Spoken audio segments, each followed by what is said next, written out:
Valmiki Ramayana, Bala Kanda, Book 1, Sarga 62, Roman numerals LXII 62.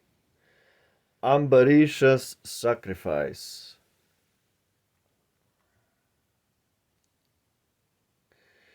As thus the king that youth conveyed his weary steeds, at length he stayed, at height of noon, their rest to take upon the bank of Pushkar's lake.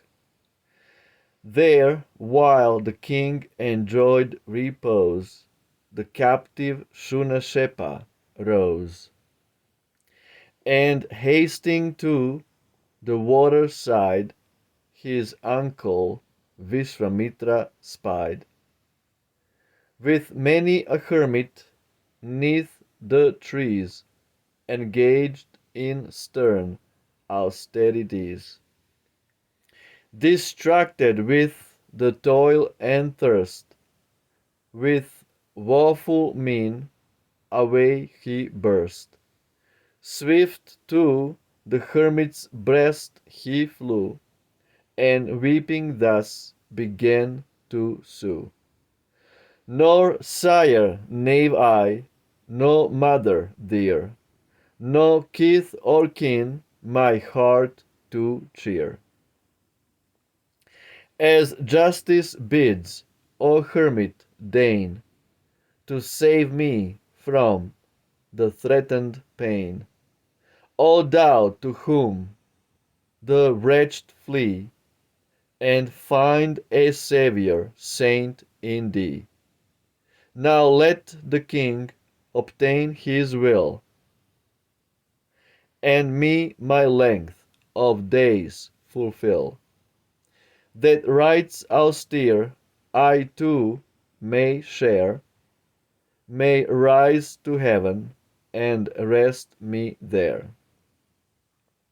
With tender soul and gentle brow, be guardian of the orphan thou, and as a father pities so, preserve me from my fear and woe.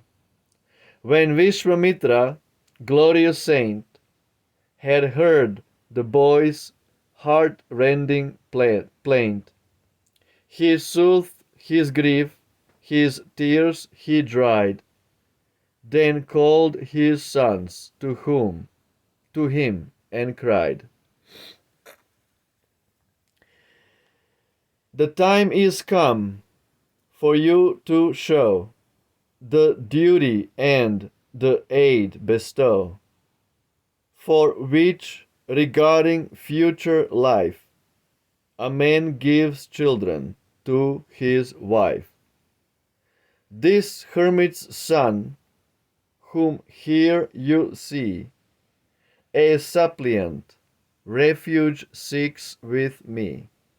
O sons, the friendless youth befriend, and pleasing me, his life defend.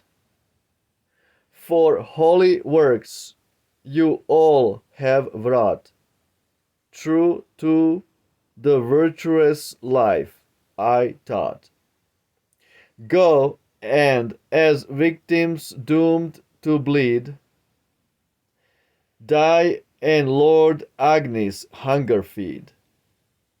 So shall the rite completed end, this orphan gain a saving friend. Due offerings to the gods be paid, and your own father's voice obeyed. Then Madhushyand and all the rest answered their sire with scorn and jest. What aid to others' sons afford, and leave thine own to die, my lord?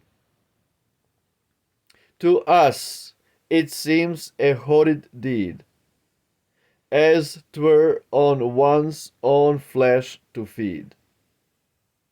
The hermit heard his son's reply, and burning rage inflamed his eye. Then forth his words of fury burst, audacious speech by virtue cursed. It lifts on end each shuddering hair, my charge to scorn, my wrath to dare.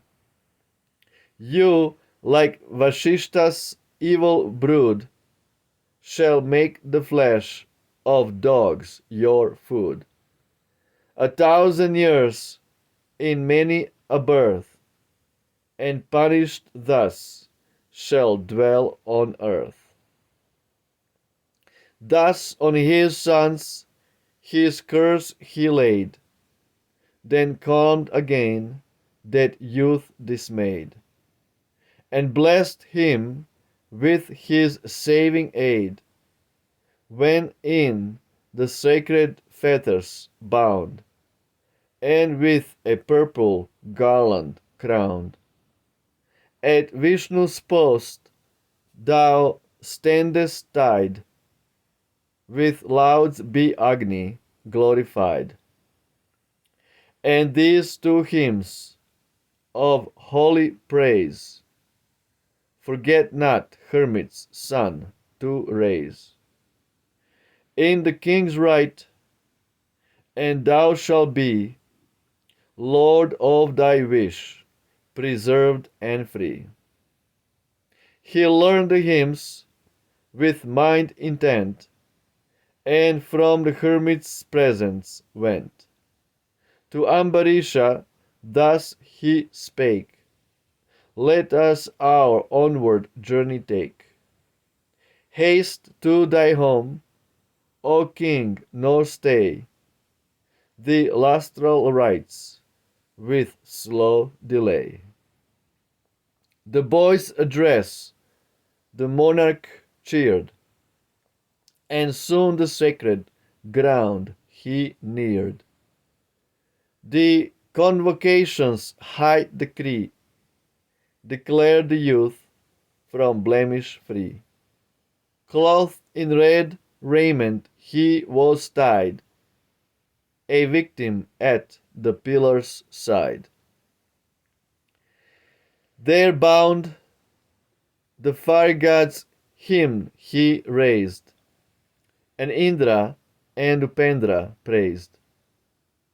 1,000-eyed Vishnu, pleased to hear the mystic loud, inclined his ear, and won by worship, swift to save, long life to Shunashepa gave. The king